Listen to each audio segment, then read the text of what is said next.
అలసొచ్చిన హృదయానికి అనురాగం పంచే ఊరట. గుండెల్లోంచి ఊటలా ఉబికి వచ్చిన ఊరటను సేద తీర్చడానికి దాచి ఉంచినట్లు నిర్మలత్వం నిండిన విశాలమైన కళ్ళు ఆ కళ్ళే ఆలోచనలకు కళ్ళెం వేశాయి. చదలు పురుగు మొదట తాటి చెట్టు పాదాలకు నమస్కరించినా తర్వాత ప్రాకి ప్రాకి తాటి చెట్టు తలపైన గూడు కడుతుంది. అనుమానం కూడా అలాంటిదే. అతడు అప్పటికది మర్చిపోయాడు. చూపుల్లోనే దాహమంతా మరో గంటలో తీర్చుకుందు గాని ముందు అన్నం తిందురుగాని రండి కవ్విస్తూ కదిలింది నిర్లిప్త. అతడికి వడ్డిస్తూ, ఏమండి నేను ప్రశ్న వేస్తున్నాను అంది కళ్ళతోనే నవ్వుతూ. అడుగు, జవాబు టక్కుని చెప్పేస్తా అన్నాడు నిఖిల్. నిప్పు లేకుండా వచ్చే పొగేమిటి? అనుకోకుండా వచ్చిన ఆ ప్రశ్నకు అతడు కంగుతిన్నాడు. నిమిషం తర్వాత తన తడబాటును తమాయించుకొని, నిప్పు లేకుండా అసలు పొగనేదే ఉండదు అన్నాడు నిర్లిప్త వైపు చూస్తూ. కానీ ఆమె చూపుల్లో కనిపిస్తున్న ఏదో నైర్మల్యత అది చూడలేక సిగ్గుతో తల వంచి అన్నం కెలుకుతున్నాడు. ఉంటుంది, మీకసలు జవాబు రాదు అంది అతని తలను ప్రేమగా నిమురుతూ. నిఖిల్ మౌనంగా ఉండిపోయాడు. చెప్పమంటారా అంది. చెప్పు. నిప్పు లేకుండా వచ్చే పొగకు అనుమానం అన్న జవాబు కావచ్చు అన్నాడు నిఖిల్ తలెత్తకుండానే. కానే కాదు. నిప్పు లేకుండా వచ్చే పొగ మంచు పొగ. గలగలా నవ్వింది నిర్లిప్త. ఆమె ఆ ప్రశ్న ఆ సమయంలో అడగాలని అడిగిందో ఊరికే అడిగిందో అర్థం కాలేదు. కానీ తన ఆలోచనలకు తానే సిగ్గుపడ్డాడు నిఖిల్. మర్నాడు అమ్మగోరు మిమ్మల్ని సుగాత్రమ్మగోరు బేగిరం పిలుచుకురమ్మన్నారు. అయ్యగారు బెంగుళూరు వెళ్ళిపోయిండట. రేపటికి గాని రారేమో. పరమ బోరుగా ఉందని మిమ్మల్ని రమ్మంటున్నారు అని రంగి వచ్చి చెప్పగానే నిర్లిప్త ఇంట్లో అన్నీ సర్ది నిఖిల్కి చెప్పి వెళ్ళింది. నిర్లిప్త వెళ్ళేసరికి సుగాత్రి వరండాలోనే కూర్చొనుంది. చేతిలో ఓ మాసపత్రిక. ఆమె కళ్ళ కింద నల్ల చారలు గుండెల్లోని వేదనకు గుర్తుగా రోజురోజుకు స్పష్టమవుతున్నాయి. నిర్లిప్తకు తెలుసు ఆమెలోనూ తనలోనూ ఒకటే బాధ. మృదువుగా నవ్వింది సుగాత్రి. నా నవ్వులోని బాధను నువ్వే అర్థం చేసుకోగలవా అన్నట్టుగా. నిర్లిప్త ప్రతిస్పందనగా నవ్వుతూ వచ్చి, చెస్ ఆడదామంటారా అంటూ మరో కుర్చీలో కూర్చుంది. వద్దులే, ఏదైనా చెప్పు అంది మూడీగా. ఏం చెప్పమంటారు అన్నట్టు ఈసారి ఈ మాసపత్రికలో తూర్పు పడమర ఎదురెదురు సీరియల్ చదివారా? ఫ్యాంటాస్టిక్గా ఉంది. కాకపోతే మరో సంచలనంగా ఆ రైటర్కు ఓ విచిత్రమైన హెచ్చరిక వచ్చిందట. ఈ సంచికలో వేస్తారు అంది సుగాత్రి పత్రికను చూపిస్తూ. నిర్లిప్త అనీజీగా కదిలింది చైర్లో. భార్గవదే కదా, ఆయన మా ఫ్యామిలీ ఫ్రెండ్, బాబీగడ్ ఫాదర్. భార్గవ నాకు కూడా నిన్ననే చెప్పాడు ఈ విషయం. నేను ఇంకా పత్రిక చూడలేదు కానీ ఒక పాత్రకు ప్రాణం వచ్చి ఆ రచయితనే బెదిరించడం రియల్లీ సూపర్బ్ అంది నిర్లిప్త. సూపర్బా? సాహిత్యంలో అయితే థ్రిల్లింగ్గా ఉండేదేమో కానీ ఇది నిజ జీవితం తల్లి. మరో విషయం తెలుసా? అది తెలిస్తే ఆశ్చర్యంతో నువ్వు నోరెళ్ళబెడతావు. ఆ హెచ్చరిక వచ్చిన లెటర్స్ని ఇంటర్పోల్ డిటెక్టివ్ అమితేష్ గారు ఫింగర్ ప్రింట్స్ తీస్తే అచ్చు మౌనిక పాత్రలాగే బ్రొటనవేలు లేక 4 వేళ్ల గుర్తులే కనిపించాయట. Is it? అయితే ఆ నవల కంటే ఈ హెచ్చరికల వల్లే భార్గవ మరింత ఫేమస్ అవుతాడన్నమాట. అఫ్కోర్స్ ఆ సీరియల్ కూడా ఫ్యాంటాస్టిక్గా ఉంది కదా, నాకు ఎక్కువ నచ్చింది. మౌనిక కురూపితనంలోని మోగదాని మానసిక వ్యధ, మాటలు రాని వ్యక్తి మానసిక వ్యధ తెలపడం భార్గవికే సాధ్యం. మౌనిక పాత్రే మాటల్లేని పాత్ర. మాటలు లేకుండా ఒక నాయికను సృష్టించి నవల రాయడం ఎంత కష్టం. గుండెలవసేలా రాశాడు కదూ ఒకచోట అంది నిర్లిప్త. ఈ భాగంలోని మౌనికకు మాటలొస్తాయి యాక్సిడెంట్ వల్ల. అంటే రాను రాను మౌనిక మంచి జీవితాన్ని గడుపుతుందన్నమాట ముగింపు నాటికి. నిజానికి పాఠకుల్ని ఆ భ్రమకు తెచ్చి మలుపు తిప్పడం భార్గవ ప్రత్యేకత. సుగాత్రి మాటకు నిర్లిప్త మరేం చెప్పలేదు. ఈ సీరియల్ మాసపత్రికలో రావడం వల్ల సస్పెన్స్ భరించటం సాధ్యం కావడం లేదు. కనీసం దినపత్రికలో కాకపోయినా ఏదైనా వారపత్రికలో వచ్చినా బాగుండేది. సస్పెన్స్ బెడత తప్పేది అంది సుగాత్రి మళ్ళీ. నిజమే, నెలంతా వేచి ఉండడం బాధగా ఉంది. నువ్వు ఈ పత్రిక చూస్తుండు, నేను ఈలోగా కాఫీ కలుపుకొస్తాను. ఆ సీరియల్ చూడు, మౌనిక పేరుతో వచ్చిన లెటర్స్ కూడా వేశారు అని పత్రిక నిర్లిప్త చేతిలో పెట్టింది సుగాత్రి. ఒక పాత్ర బతికొచ్చి ఒక రచయితను తనను చంపొద్దని ప్రాధేయపడటం సాధ్యం కాదంటారా? వెళుతున్న ఆమె గిరుక్కున వెనక్కి తిరిగి నిర్లిప్త వైపు చూసింది ఆశ్చర్యంగా. ఏమిటి నువ్వు అంటున్నది? నవల్లోని పాత్రలు ఎక్కడైనా బ్రతికొస్తాయా?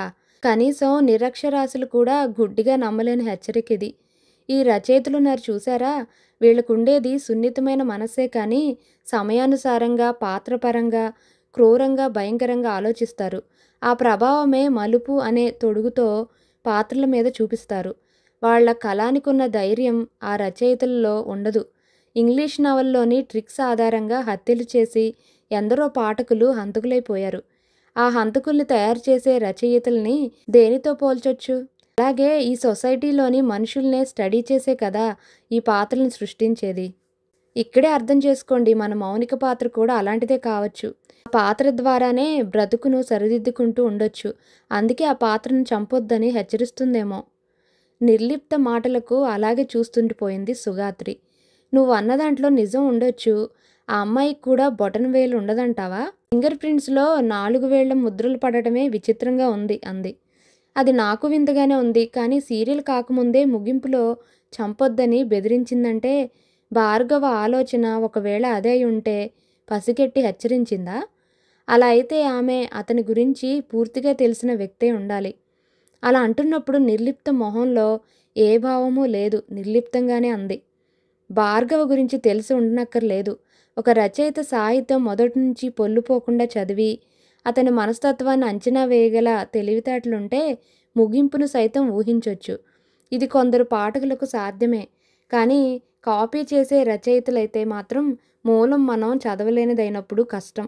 కానీ భార్గవ కాపీ రైటర్ కాదు కదా అంది సుగాత్రి వంటింట్లోకి వెళుతూ. సరిగ్గా అదే సమయంలో నిఖిల్ దగ్గరకు వచ్చాడు భార్గవ, చేతిలో మాసపత్రికతో.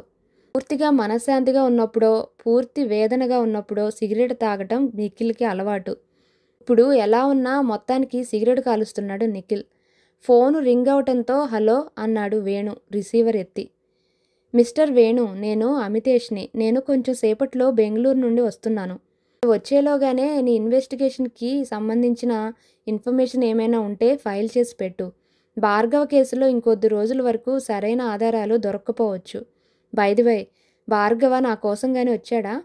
నో సార్, రాలేదు. కానీ మీరు ఫాలో అయిన వ్యక్తి గురించేమైనా? అతడి విషయంలో మనం భయపడవచ్చు. భార్గవ చెప్పిందాన్ని బట్టి కొద్ది రోజులుగా శరత్ ఏదో కోరిక కోరుతున్నాడంట. అదేమిటో కోరేలోగానే అవాంతరాలు వచ్చేస్తున్నాయి. అయితే భార్గవ ఊహ ప్రకారం శరత్ బాబీని దత్తత కోరుతున్నాడేమోననిపిస్తుంది. ఆ కోరిక ఖరీదు 20 lakhs అట. నా గెస్ ప్రకారం భార్గవ ఆ కోరికను తిరస్కరిస్తే భార్గవను ఈ రూపకంగా హతమార్చి బాబీని స్వంతం చేసుకోవాలనేమో అతడి ఈ విధంగా ఫోన్స్ చేయిస్తుండొచ్చు. డబ్బున్న వాళ్ళు ఎంతకైనా తెగిస్తారు. శరత్ని ఫాలో అయ్యి రిస్కీగా తిరిగినా ఫలితమే కనిపించలేదు. అతడు బెంగళూరు వచ్చింది సెమినార్ కొరకే.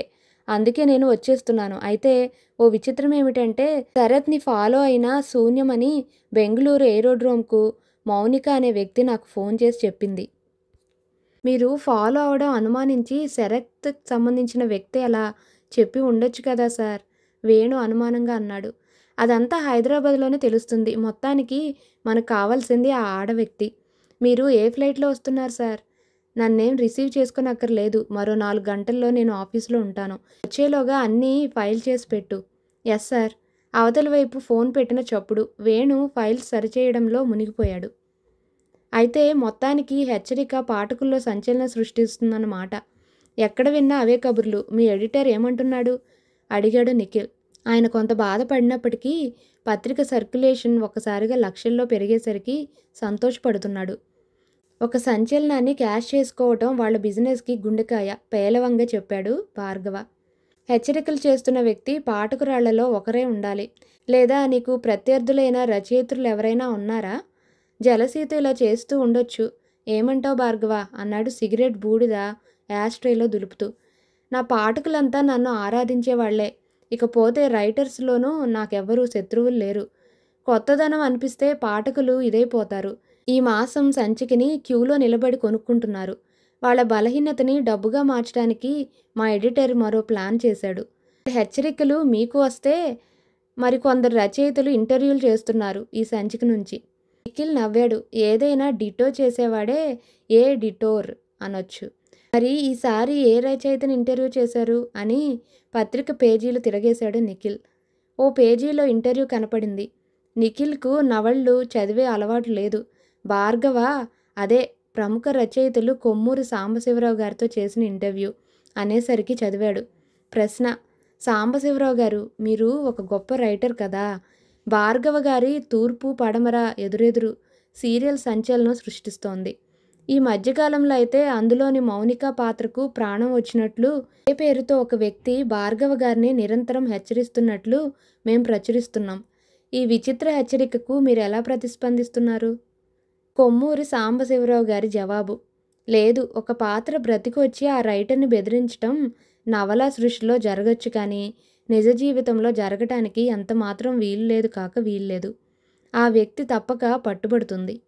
Thank you. అయితే పేరు కోసం ఆ రచయిత ఇది సృష్టించి ఉండొచ్చని ఒక పాఠకుడు ఆరోపిస్తూ మాకు లెటర్ రాశాడు. దీనికి మీరేమంటారు? సాంబశివరావు గారి జవాబు: లేదు, భార్గవ నాకు తెలిసిన వ్యక్తి. అతనిలో కీర్తికాంక్ష ఎంతమాత్రం లేదు. ఒక రచయిత తనకు పేరు రావడానికి పేపర్ పబ్లిసిటీ కోరుతాడు కానీ చచ్చి చెడి ఇలాంటి హెచ్చరికల ద్వారా మభ్యపెట్టరు. అలా అయిన పక్షంలో ఆయన తరపున మేం ఇంటర్పోల్ డిటెక్టివ్స్ని ఆశ్రయించాల్సిన అవసరం ఏముంది? అదెవరో పగడ్బందీగా చేస్తున్నారు కాబట్టి డిటెక్టివ్లకైనా పట్టుబడాల్సిందే. సాంబశివరావు గారు, భార్గవ్ విషయంలో అలా ఉండనియండి.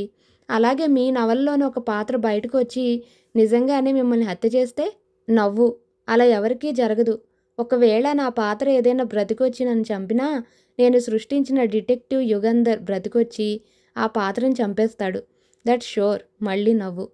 ఇదే పత్రిక కొమ్మూరు సాంబశివరావు గారి అభిమాని అయిన మరో ప్రఖ్యాత రచయిత మల్లాది గారిని అదే ప్రశ్న అడిగినప్పుడు, నేను ఎలా ఉంటానో నా పాఠకులకు తెలీదు, అందుకే నన్నెవరూ చంపరు, నా సర్కిల్లో నాకు శత్రువులు కూడా లేరు కాబట్టి అని చమత్కరించారు.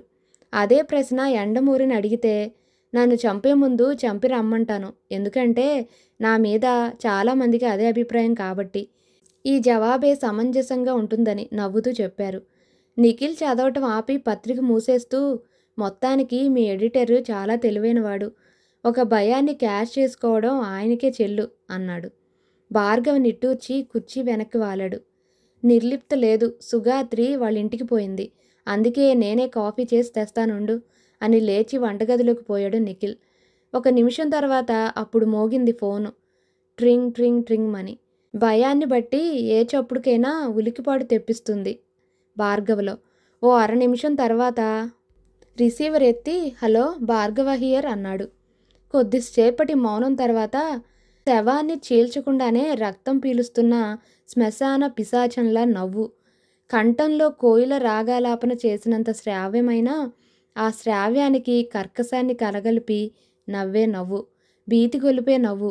భార్గవ భయం కొద్దీ నిటారయ్యాడు.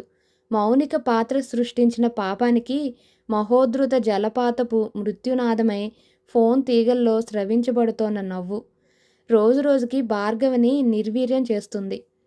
కాఫీలు పట్టుకొస్తున్న నిఖిల్ భార్గవ్ వైపు చూసి కనుబొమ్మలు ముడేసి దబ్బున కప్పులు టేబుల్ పైన పెట్టి రిసీవర్ లాక్కొని తన చెవి దగ్గర పెట్టుకున్నాడు గాబరాగా. అదే నవ్వు కత్తికి తేనె పూస్తున్నట్టు. ఆ నవ్వు రాలిపడుతున్న జలపాతపు కెరటం విద్యుత్తును సృష్టిస్తున్నట్టు. అర నిమిషం పాటు విన్నాక ఇట్నుంచి నిఖిల్ నవ్వాడు. అవతలి వైపు నవ్వు ఆగిపోయింది. ఆపేశావేం డార్లింగ్, నీ నవ్వు నా గుండెల్లో కదలాడి కలత నిద్ర లేపుతోంది, ఇంకాసేపు నవ్వవు అన్నాడు కవ్వింపుగా. అవతలి వైపు సడన్గా రిసీవర్ హుక్ మీద పెట్టిన చప్పుడు. నిఖిల్ నిట్టూర్చాడు. భార్గవ, నా మాట వినగానే ఫోన్ పెట్టేసింది నీ మౌనిక. అంటే ఆ అమ్మాయి నీకే కాదు నాకు కూడా తెలిసిన అమ్మాయే అయ్యుండాలన్నమాట.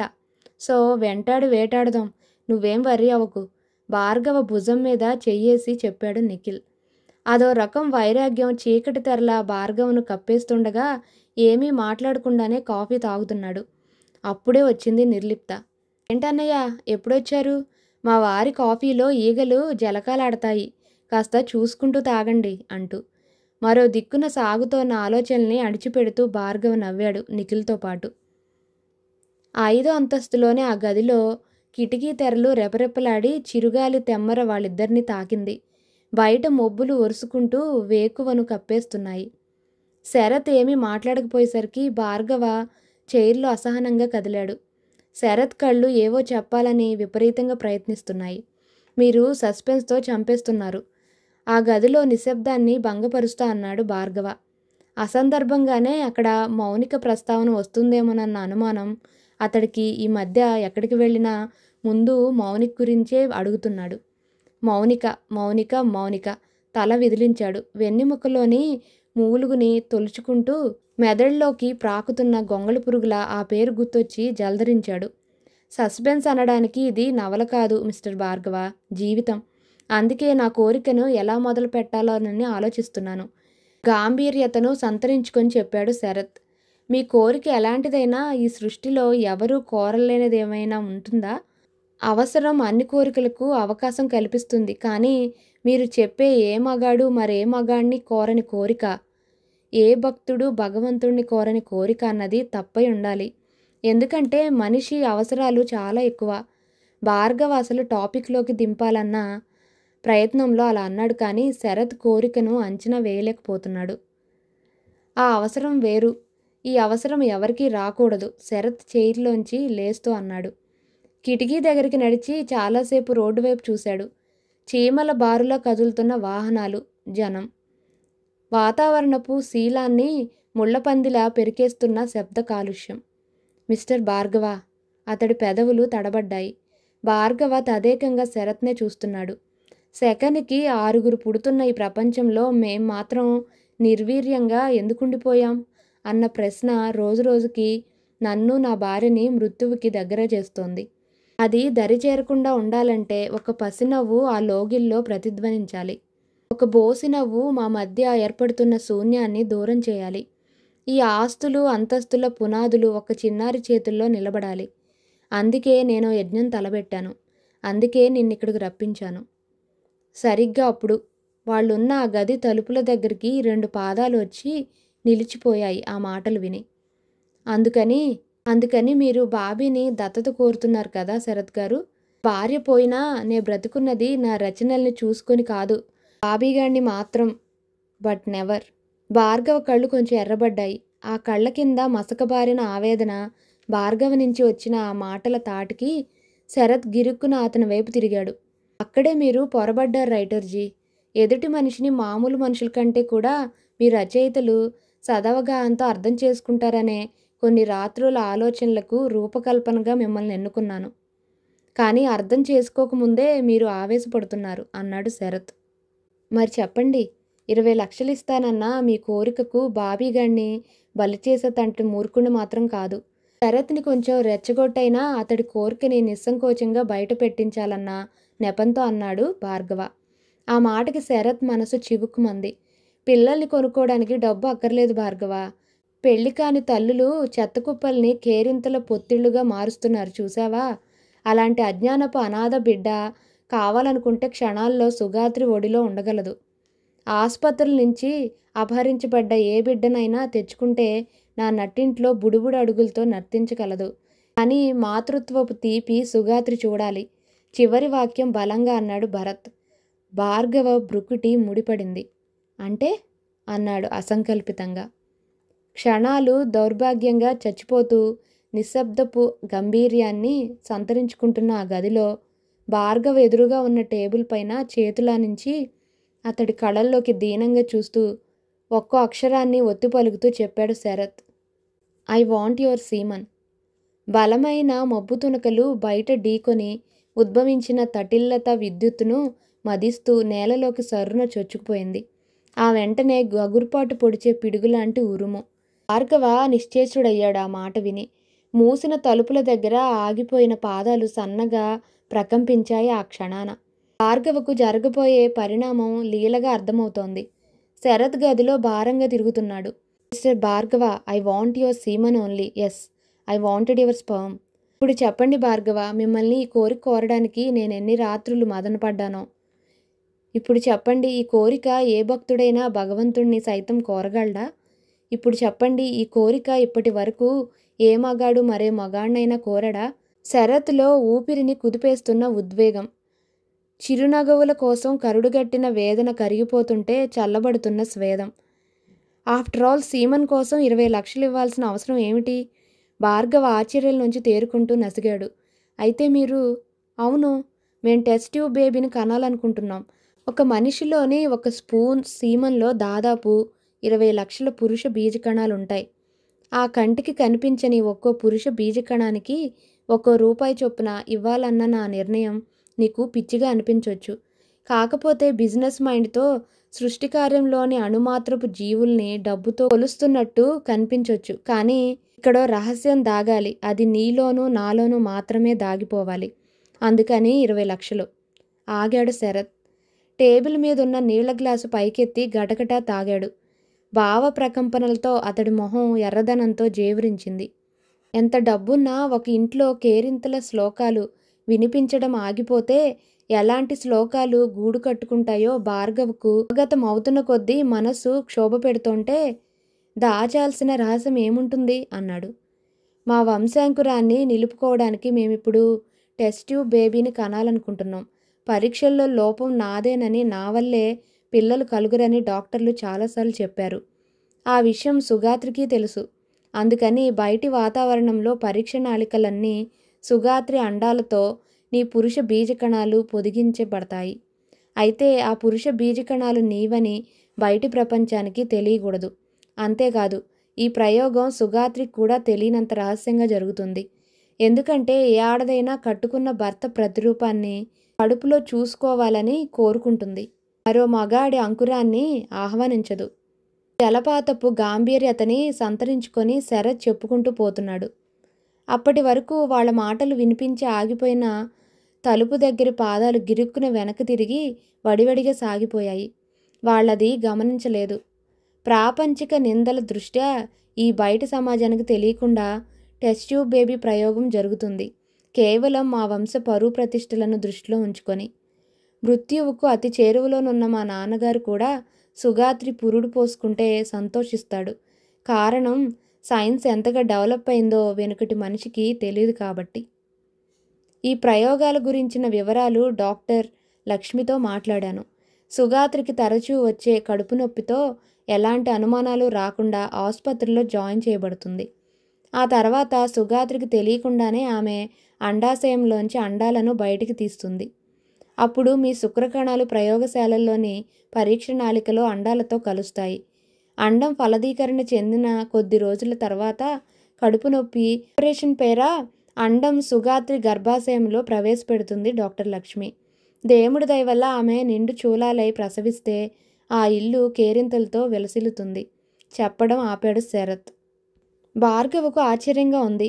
ఒక మగాడు తన సమ్మతమైన కోరికతోనైనా బాహ్య ప్రపంచంలో మరో మగాడి ద్వారా బిడ్డను కనాలనుకోవడం.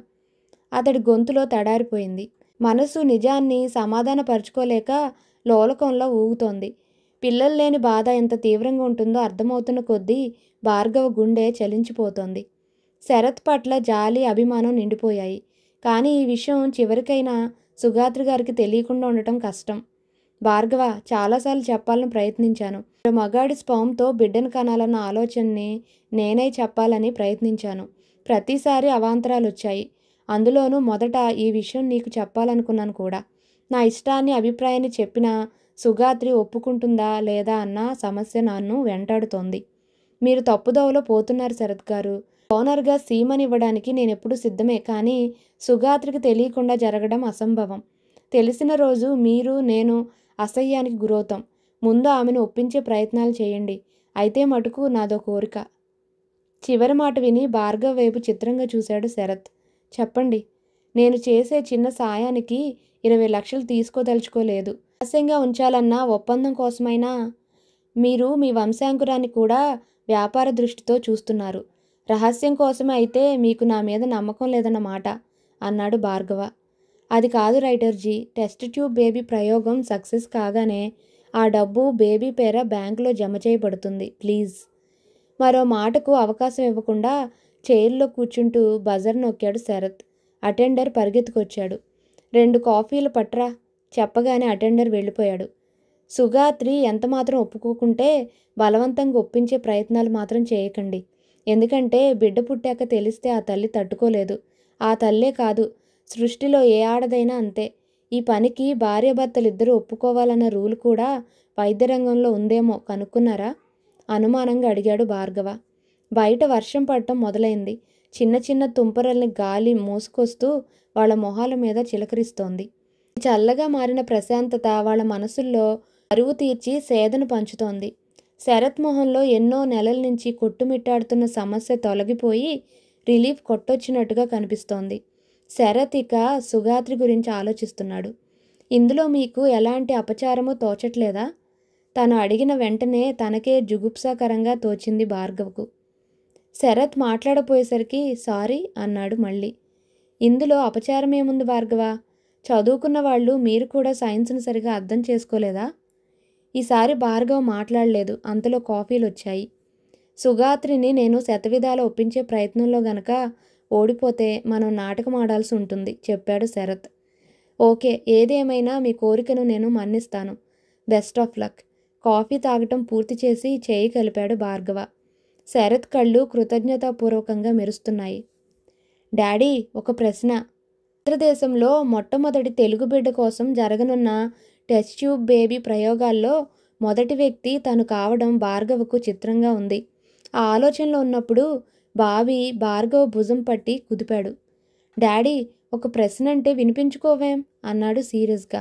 విసుగుని అణిచిపెట్టుకుంటూ చెప్పమన్నాడు భార్గవ. అతడు ఒక ప్రధానికి రక్తం పంచిచ్చాడు. మరో ప్రధానికి శరీరం పంచిచ్చాడు. ఓ ప్రధాని నుంచి ఆస్తి పంచుకున్నాడు. మరో ప్రధానికి స్నేహం పంచాడు. అయినా అతడు ప్రధాని కాదు. ఎవరతను అన్నాడు బాబీ. ఫిరోజ్ గాంధీ. తండ్రి నుంచి అంత టక్కున జవాబు వచ్చేసరికి బాబీ నొసలు చిట్లించాడు. ఇంత తొందరగా జవాబెలా తట్టింది డాడీ? నేనే ఎక్కడో తప్పు చెప్పాను అన్నాడు బొంగమూతి పెట్టి. నువ్వు తప్పు చెప్పలేదురా. ఆ టీవీలో చూడు ఎవరు కనిపిస్తున్నారో. రాజీవ్ గాంధీ. మరింకేం, నువ్వు ప్రశ్న అడుగుతున్నప్పుడే ప్రధాని అన్న పదం వస్తే ఆయన తరపున ఆలోచించగానే జవాబు తట్టింది అన్నాడు నీ దగ్గరికి తీస్తూ. అయితే మరో ప్రశ్న. బాబీ, నన్ను కాసేపు ఒంటరిగా ఉండనివ్వరా? సీరియల్ రాసుకోవాలి అన్నాడు. ఇది ఒక్కటే డాడీ గారాలు పోతూ అడిగాడు. సరే చెప్పు. ఒక ఇంగ్లీష్ పదాన్ని తెలుగులో రాస్తే ఒక అక్షరం అవుతుంది. అదే ఇంగ్లీష్లో రాస్తే 5 అక్షరాల లైన్ అట్లుంటాయి. దాన్ని కొద్దిగా మార్పు చేస్తే హిందీలో మరో ప్రశ్న తయారవుతుంది. ఆ ప్రశ్న ఏమిటన్నదే నువ్వు జవాబు చెప్పాలి. బాబీ. ఏమిటి? ఏది సరిగ్గా అర్థం కాలేదు భార్గవ్కి. అబ్బా, కరెక్ట్ జవాబు చెప్పావు డాడీ అన్నాడు బాబీ. అదేమిట్రా, నేను జవాబు ఎప్పుడు చెప్పాను? భార్గవ్ ఆశ్చర్యంగా అన్నాడు. ఏమిటి అన్నదే జవాబు అవుతుంది. ఎలాగో చెప్పనా? లైను అనే పదానికి మరో పేరు క్యూ. ఇదే తెలుగులో రాస్తే అలా ఒక అక్షరం, ఇంగ్లీష్లో రాస్తే అక్షరాలు లైన్ కట్టినట్లు ఉంటాయి అన్నానా? క్యూ అన్నదాన్ని కొద్ది మార్పులు చేస్తే హిందీ ప్రశ్న తయారవుతుంది అన్నానా? క్యూ. ఉన్న కొమ్ము తీసి దీర్ఘం రాస్తే క్యా అవుతుంది. తెలుగులో ఏమిటి అన్న ప్రశ్నే కదా. నీకు తెలియకుండానే నువ్వు జవాబు చెప్పావన్నమాట. బాబీ నవ్వేస్తూ మళ్ళీ అన్నాడు. అది కాదు డాడీ, మా స్కూల్లో రోజు ఒక జోక్ జరుగుతుంది. దాన్నొక పజిల్గా నీకు చెప్తాను, నువ్వు విప్పాలి. భార్గవ ఆలోచనలన్నీ టెస్ట్ ట్యూబ్ బేబీ ప్రయోగం వైపు మళ్ళుతున్నాయి. బాబీ తర్వాత తన స్పర్మ్ ద్వారా మరో బాబు పుట్టబోతున్నాడా? అతడు చివ్వున తల తిప్పి భార్య ఫోటో వైపు చూశాడు. నవ్వుతున్న కళ్ళతో వెక్కిరిస్తున్నట్టు అనిపించింది. గిల్టీగా క్షణంపాటు బాధపడ్డ శరత్ అభ్యర్థన గుర్తొచ్చి తల తిప్పుకున్నాడు. చెప్పండి డాడీ. బాబీగాడి గొడవకు అన్యమనస్కంగానే ఊకొట్టాడు. మా క్లాస్ రూమ్లో 20 మంది పిల్లలున్నారు. టీచర్ అటెండెన్స్ తీసుకునేటప్పుడు 16వ నెంబర్ పిలిచేటప్పటికి 20వ నెంబర్ అబ్బాయి ఎస్ఆర్ అనడానికి రోజు ఉబలాట పడుతుంటాడు. కానీ అనలేక 20వ నెంబర్కే ఎస్ఆర్ అంటాడు. ఎందుకలా 16వ నెంబర్కే పలకడానికి ఉత్సాహం చూపుతాడో చెప్పలేకపోతే తల 1000 ముక్కలగును. ఆ ప్రశ్నకు సమాధానం దొరక్క భార్గవ బిక్కమొహం వేసినట్టు పోజు పెట్టాడు.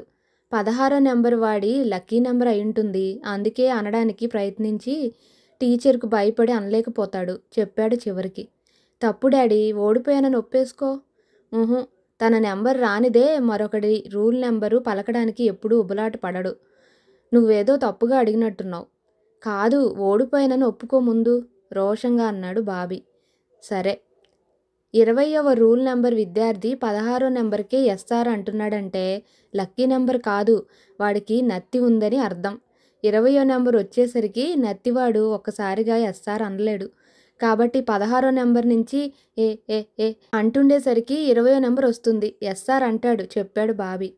వాడి జోక్కి నవ్వాగలేదు భార్గవకు. పెద్దగా నవ్వాడు. చాలా చాలా రోజుల తర్వాత నవ్వుతుంటే మరో నవ్వు గుర్తొచ్చింది. ఆ నవ్వు మౌనికది. క్షణాల్లో నాలుక పిడిచికట్టుకుపోయింది. బాబీని పక్కలో పొదివి పట్టుకొని నిద్రలోకి జారాడు. Nightingale nursing home. అతి పెద్దదైన ఆ ఆసుపత్రి ముందు వాళ్ళ కారు ఆగింది. అందులోంచి దిగారు శరత్, భార్గవ. డాక్టర్ లక్ష్మి సాదరంగా వాళ్ళని ఆహ్వానించింది. శరత్ భార్గవను పరిచయం చేశాడు సీమన్ డోనర్గా. డాక్టర్ల మీద సున్నం కొట్టిన సమాధులు నవల రాసింది మీరే కదూ అంది నవ్వుతూ డాక్టర్ లక్ష్మి. తెల్లటి చీరలో హుందాగా కనిపించే లక్ష్మిని చూడగానే ఏ పేషెంట్కైనా దేవతలా కనిపిస్తుంది. ఇప్పుడు ఆమె గాజు గ్లాసు కిందనున్న ఒక మొక్కను పరిశీలిస్తూ అంది. ఇదే టెస్ట్ ట్యూబ్ మొక్క. పొటాటోని టొమాటోని క్రాస్ చేసి దీన్ని సృష్టించారు. దీనివల్ల మంచి లాభం ఉంది. ఎలా డాక్టర్? శరత్ అడిగాడు. ఎలాగంటే భూమి లోపల పొటాటోలు కాస్తాయి, భూమి పైన టొమాటోలు కాస్తుంది. ఆ మొక్కని వాళ్ళిద్దరూ వింతగా చూశారు. టెస్ట్ ట్యూబ్ ప్రయోగాలు మొక్కల నుంచి జంతువులకు వచ్చాయి. ఆ తర్వాత మనుషుల్లో కూడా సఫలమయ్యాయి. వివరిస్తూ నడుస్తుంటే డాక్టర్ లక్ష్మిని అనుసరించారు వాళ్ళు. ఆమె తన సృష్టి కార్యానికి పేర్చుకున్న యజ్ఞవాటిక లాంటి ఫెర్టిలిటీ క్లినిక్లోకి తీసుకువెళ్ళింది. ఆ ల్యాబ్ నిండా రసాయనాలు, పరీక్ష నాళికలు విరివిగా ఉన్నాయి. ఆ ఫెర్టిలిటీ క్లినిక్లోని కంప్యూటర్లు, పరికరాలు చూశాక మనం సైన్స్ యుగంలోనే ఉన్నాం అనిపించింది ఇద్దరికి. ఆ క్లినిక్లో ఓ మూలనున్న అందమైన పాప ఫోటో చూసి, డాక్టర్, ఈ పాప మీ పాప అనేసి లక్ష్మికి ఇంకా పెళ్లి కాలేదని గుర్తొచ్చి నాలుగు ఖర్చుకున్నాడు భార్గవ. ఆ పాప ఎవరో, ఆ ఫోటో అక్కడెందుకుందో శరత్ కూడా అర్థం కాలేదు. లక్ష్మి నవ్వింది భార్గవ ప్రశ్నకు. సారీ డాక్టర్ అన్నాడు భార్గవ తడబడి. ఆమె నవ్వింది. ఈ సైన్స్ యుగానికి మొదటి బిడ్డ ఆ పాప. ప్రపంచ తొలి టెస్ట్ ట్యూబ్ బేబీ లూయిసీ. పరీక్షగా చూశారు వాళ్ళు. ఎర్రగా బొద్దుగా చూడగానే ముద్దొచ్చే మొహం, అమాయకమైన కళ్ళు, అందమైన విదేశీ పాపలాగే ఉంది లూయిసీ. అందుకే ఆ ఫోటో ఆ ల్యాబ్లో ఉందనుకున్నారు. నిజమే, సైన్స్ ఇంతగా ఎదిగిందంటే ఒక్కోసారి నమ్మశక్యం కాదు అన్నాడు శరత్. టెస్ట్ ట్యూబ్ బేబీలేం కర్మ, సెక్షువల్ చేంజెస్ కూడా సైన్స్ ద్వారా సాధ్యమవుతుంటే అంది లక్ష్మి. లక్ష్మి, మరి ఇలాంటి ప్రయోగాలు ఎక్కువగా ఎలకల మీద, కుందేళ్ల మీద చేస్తారు కదా, కేవలం మొక్కల మీదే చేశారా అడిగాడు భార్గవ. లేదు, మొక్కల తర్వాత ఎలకల మీద కూడా 16 సంవత్సరాల క్రితమే ఈ ప్రయోగాలు చేశారు. ఆడ ఎలుక అండాన్ని మగ ఎలుక వీర్యంతో బాహ్య వాతావరణంలో పొదిగిస్తే ఆ ప్రయోగాలు విజయవంతమయ్యాయి. ఎలుక ఎంత అదృష్టమైన జంతువు. పురాణ యుగంలో వినాయకుడి వాహనమైపోయిందో లేదో గాని కలియుగంలో మాత్రం రాకెట్ రోదసీలో మొట్టమొదట ప్రయాణించింది అన్నాడు భార్గవ. అయితే ఈ ప్రయోగాల వల్ల అన్ని దేశాల మధ్య సత్సంబంధాలు ఏర్పడ్డాయి. మధ్య మధ్యలో క్లినిక్లోని పరికరాల గురించి వివరిస్తోంది వాళ్ళిద్దరికీ. లక్ష్మి, మరి ఈ బేబీ ఎన్నేళ్ల క్రితం పుట్టింది అడిగాడు శరత్ ఆ అందమైన కుందన బొమ్మల ఫోటోలో ఉన్న బేబీనే చూస్తూ. 1978 జూలై 25న అర్ధరాత్రి అతి రహస్యంగా పుట్టిందా పాప. నిజానికి ఆ పాపకు ప్రాణం పోసే ప్రయోగాలు మాత్రం ప్రపంచంలోనే మొదటిసారిగా 1977 నవంబర్ 10న జరిగాయి. సుగాత్రిలాగే అమెరికాలో కూడా పెళ్ళయి 9 ఏళ్లు గడిచినా సంతాన ప్రాప్తి కలగని లెస్లీ అనే స్త్రీ ప్రతిరోజు కృంగిపోయేది. భార్యతో బాధను పంచుకుంటూ కుమిలిపోయేవాడు ఆమె భర్త బ్రౌన్. డాక్టర్ల చుట్టూ తిరిగేవాళ్ళు, చర్చిలో ప్రార్థనలు జరిపేవాళ్ళు. అయినా వాళ్లకు ఏ దేవుడు సహకరించలేదు. చివరికి వారు రాబర్ట్ ఎడ్వర్డ్ అనే డాక్టర్ని కలిశారు. అప్పటికే మరో డాక్టర్ లాప్రోస్కోప్ అనే పరికరాన్ని కనిపెట్టాడు. ఈ పరికరం ద్వారా ఆపరేషన్ చేయకుండానే కడుపు మీద చిన్న కోత కోసి ఉదరంలోని భాగాలన్నీ స్పష్టంగా చూడొచ్చు. అలాగే బ్రౌన్ దంపతుల మీద కూడా ఆ డాక్టర్లు పరీక్షలు చేశారు. మత సంస్థలకు తెలియకుండా 1977 నవంబర్ 10న లెస్లీ యొక్క పరిపక్వమైన అండాన్ని డాక్టర్ స్ట్రెప్టో బయటకు తీశాడు. ఆ అండాన్ని డాక్టర్ ఎడ్వర్డ్ ఆమె భర్త గిల్బర్ట్ బ్రౌన్ స్పెర్మ్తో కలిపి పరీక్ష నాళికలో కలిపాడు. అండం పొదగ్గానే తిరిగి దాన్ని లెస్లీ గర్భాశయంలోకి పంపించారు. 8 నెలలు నిండగానే మాంచెస్టర్కు సమీపాన ఉన్న ఓల్టామ్ అనే ఊర్లో గవర్నమెంట్ హాస్పిటల్లో ఉంచారు. అప్పటికే మత సంస్థల విమర్శలకు తట్టుకోలేక ఇదంతా రహస్యంగానే చేశారు. 1978 జూలై 25వ తేదీన అర్ధరాత్రి సమయాన ఇద్దరు డాక్టర్లు లెస్లీకి సిజేరియన్ ఆపరేషన్ చేశారు. ఆ ఆపరేషన్ చేస్తున్నప్పుడు వాళ్ళెంత టెన్షన్ ఫీల్ అయ్యారో ఊహిస్తూ చెప్పాడు భార్గవ. అవును, తమ ప్రయోగాలు ఫలిస్తాయో లేదోనని భయపడ్డారు. కానీ ఆపరేషన్ పూర్తయి రాత్రి 1 గంట ప్రాంతంలో ఓ పాప క్యార్మంది. ఆ క్యార్మన్న కేకతోనే నేనే ప్రపంచపు ప్రప్రథమ టెస్ట్ ట్యూబ్ బేబీనని పరిచయం చేసుకుందేమో. రియల్లీ గ్రేట్ అన్నాడు శరత్. నిజమే, బ్రౌన్ దంపతుల ఆనందానికి హద్దు లేదు. అంతకంటే రెట్టింపు ఆనందాన్ని పొందింది ఆ ఇద్దరు శాస్త్రజ్ఞులు. అంతా కలిసి ఆ బేబీ పేరు లూయిసీ అని పెట్టారు. డాక్టర్ లక్ష్మి కూడా అలాంటి తన్మయత్వంలో మునిగి చెప్పింది. తనకు అలాంటి వారసుడు సృష్టించబడాలి మనసులో అనుకున్నాడు శరత్. అలాంటి పాప కోసమే తన యావదాస్తి పోయినా సరే అనుకున్నాడు. సుగాత్రి గర్భం దాలిస్తే ఎంత ఆనందపడుతుంది. ఇలాంటి బిడ్డను కనగానే ఆ తొలిసిగ్గుల్ని తలివి తీరా చూడాలి. పాప ఆడుకునే ప్రతి వస్తువు ఫారిన్ నుంచి తెప్పించాలి. పాపని పట్టుకొని ఏడాదికి 2 సార్లు గోవా వెళ్ళి రావాలి. ఈ పాపతో సుగాత్రిలో అన్నీ సర్దుకుంటాయి అనుకున్నాడు. అతనికి తెలీదు ఆ పాప పుట్టకుండా ఉండటానికి మరో మహాయజ్ఞం మొదలవుతుందని. కొత్త విషయాలు తెలుసుకున్న కొద్దీ వాళ్ళిద్దరికీ ఎగ్జైటింగ్గా ఉంది. సబ్జెక్ట్ కమాండ్ లేకుండా వాళ్ళు అడిగే అమాయకమైన అనేక ప్రశ్నలకు ఓపికగా వివరిస్తోంది డాక్టర్ లక్ష్మి. టెస్ట్ ట్యూబ్ బేబీని సృష్టించాలనే పద్ధతిలో ఎవరి ప్రయోగాల్లోనైనా 2 దశలుంటాయి. నా మటుకు నేను చేసే ప్రయోగాల దశలు చెప్పాలంటే ముందు సుగాత్రికి హార్మోన్ ఇంజెక్షన్ ఇచ్చి ఆమెలోని అండాన్ని పరిపక్వం చెందించి అండాశయం నుండి బాగా ఎదిగిన ఒక అండాన్ని లాప్రోస్కోప్ ద్వారా బయటికి తీయడం. ఆ తర్వాత భార్గవ నుండి సీమన్ని తీయడం. ఇది మొదటి దశ. ఆ తర్వాతి దశలో అండాన్ని వీర్యాన్ని టెస్ట్ ట్యూబ్లో వేసి లైఫ్ సపోర్టింగ్ సొల్యూషన్ను జాగ్రత్తగా పోసి ఉంచి కలపాలి. ఈ పనే చాలా జాగ్రత్తగా నిదానంగా చేయాల్సి ఉంటుంది. అవి రెండూ కలిసి ఫెర్టిలైజ్ అవుతాయి. అవి 8 కణాల విభజన చెందే బ్లాస్టోసిస్ట్ అనే పిండంలో ఒక దశ ఏర్పడే వరకు పరీక్ష నాళికలోనే ఉంచి కొద్ది వారాల వరకు ఎదిగిన అండాన్ని సుగాత్రి గర్భాశయంలో ప్రవేశపెట్టాలి. ఈ రెండో దశ చాలా క్లిష్టమైంది, ముఖ్యంగా లైఫ్ సపోర్టింగ్ సొల్యూషన్ కలిపేటప్పుడు, చెప్పింది doctor Lakshmi. I'm ready doctor అన్నాడు భార్గవ శరత్ వైపు ఒకసారి చూసి. మీరు రెడీయే కావచ్చు, కానీ లేడీస్ ఫస్ట్ అన్నారు తెలుసా. ముందు సుగాత్రికి అనుమానం రాకుండా అండాన్ని తీయాలి. ఆ తర్వాత కడుపు నొప్పి ఆపరేషన్ పేర ఆమె గర్భాశయంలో పొదిగిన అండాన్ని ఉంచాలి. సుగాత్రికి వైద్య పరిజ్ఞానం ఎక్కువ లేదు, కానీ ఎలా అంది లక్ష్మి. అదంతా నువ్వే చూసుకోవాలి లక్ష్మి. ఎలా చెప్తావో ఏం చెప్తావో నీ ఇష్టం అన్నాడు శరత్ భారంగా. సుగాత్రికి ఫోన్ చేసి ఓసారి హాస్పిటల్కి రమ్మంటాను, ఎందుకైనా మంచిది. ముందే తెలిస్తే ఆమె ఒప్పుకోకపోవచ్చు. మీరు కూడా మాట జారకండి అంది. సరే, మళ్ళీ ఎప్పుడు కలవమంటారు డాక్టర్ అడిగాడు భార్గవ వెళ్తానన్నట్లు. ఆల్ రైట్, 3 రోజుల తర్వాత కనిపించండి అంది లక్ష్మి క్లినిక్ నుండి బయటికి వస్తూ. వాళ్ళిద్దరూ సెలవు తీసుకున్నారు మరోసారి థ్యాంక్స్ చెప్పి. భార్గవ, నేను ఎక్కడ డ్రాప్ చేయమంటావు కారు స్టార్ట్ చేస్తూ అడిగాడు శరత్. నేను డిటెక్టివ్ అమితేష్ దగ్గరికి వెళ్ళాలి. ఫోన్ కాల్స్ తగ్గినా లెటర్స్ తగ్గలేదు. ఈసారి విచిత్రంగా రాసింది, బెదిరింపు కాదు, బేలగా చంపొద్దని వేడుకుంటూ. అసలు ఈ పాత్రలో జరగరానిదే జరుగుతుందనిపిస్తోంది. అందుకే మళ్ళీ ఓసారి అమితేష్ని కలవాలనుకుంటున్నాను అన్నాడు. సరే, అక్కడే దింపి వెళతాను. Thank you very much for your cooperation. Car వేగంగా కదిలిపోయింది. గేటు దాటి లాన్ పక్కన కారాపి వరండాలోకి అడుగుపెట్టిన శరత్కు ఫోన్లో మాట్లాడుతున్న సుగాత్రి కనిపించింది. అతనిలో పట్టరాని ఆనందం, అనంతమైన సంతోషంతో గుండెల నిండా ఊపిరి పీలుస్తూ మెల్లగా నిశ్శబ్దంగా సుగాత్రి వెనక్కి వెళ్ళాడు. ఆయనకి ఆ సమయంలో దాగుడు మూతలాడాలన్నంత ఉద్వేగంగా ఉంది. ఎస్ డాక్టర్, నాకు ఈ మధ్య కడుపు నొప్పి రావడం లేదు. ఉద్దేశం ఏమిటో నాకు బాగా తెలుసు. కడుపు నొప్పుల పేరిట పురిటి నొప్పులు తెప్పించాలనేగా ఈ ప్రయోగాలు ప్రయత్నాలు.